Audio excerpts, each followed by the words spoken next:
ইয়া জাল জালালি ওয়াল ইকরাম তিনবার পড়লে কি হয় জানলে আপনি অবাক হয়ে যাবেন।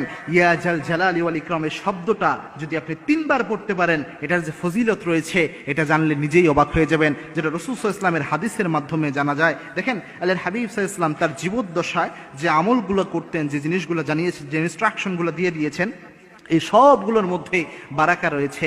এই সবগুলো উম্মতের জন্য শিক্ষা। রাসূল সাল্লাল্লাহু আলাইহি ওয়াসাল্লাম একদা বসা ছিলেন মসজিদে নববীতে, আল্লাহর হাবিব সাল্লাল্লাহু আলাইহি ওয়াসাল্লাম বসে রয়েছেন। এক লোক এসে বিশ্বনবীর পাশে দোয়া করছিলেন, হে আল্লাহ আমাকে এটা দেন, আমাকে এই নিয়ামত দান করেন, এই নিয়ামত আমাকে দিয়ে দেন, এই রিজিক আমার বৃদ্ধি করে দেন, এইভাবে দোয়া করছিলেন। আল্লাহর হাবিব সাল্লাল্লাহু আলাইহি ওয়াসাল্লামের এই হাদিসটি ইবনে আব্বাস রাদিয়াল্লাহু তাআলা আনহু, সম্ভবত আনাস রাদিয়াল্লাহু তাআলা আনহু তিনি বর্ণনা করছেন।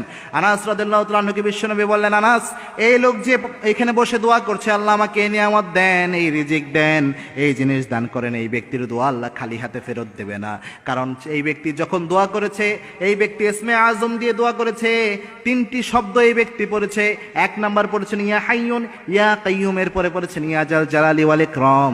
এই তিনটি শব্দ দিয়ে যদি কেউ দোয়া করে, ইসমে আজম আল্লাযী ইযা দুইয়া বিহি আজাবা, এই ইসমে আজম দিয়ে দোয়া করলে ওই দোয়া আল্লাহ খালি হাতে ফেরত দেয় না। এই লোক যেহেতু এই জিনিস দিয়ে দোয়া করেছে, সুতরাং এর দোয়া কবুল হবে। এখানে যে ইয়া জাল জালালি ওয়াল ইকরাম এই জিনিসটা পেলেন, এই ইয়া জাল জালালি ওয়াল ইকরাম এটা কি ইসমে আজম বলা হয়। এটা যদি আপনি যখন তাহাজ্জুদের নামাজ রাতের বেলায় উঠবেন, আল্লাহর কাছে যখন দোয়া করবেন, আল্লাহর কাছে যখন চাইবেন, তখন যদি বারবার এটা পড়তে পারেন, ইয়া হাইয়ুন ইয়া কাইয়ুম ইয়া জাল জালালি ওয়াল ইকরাম।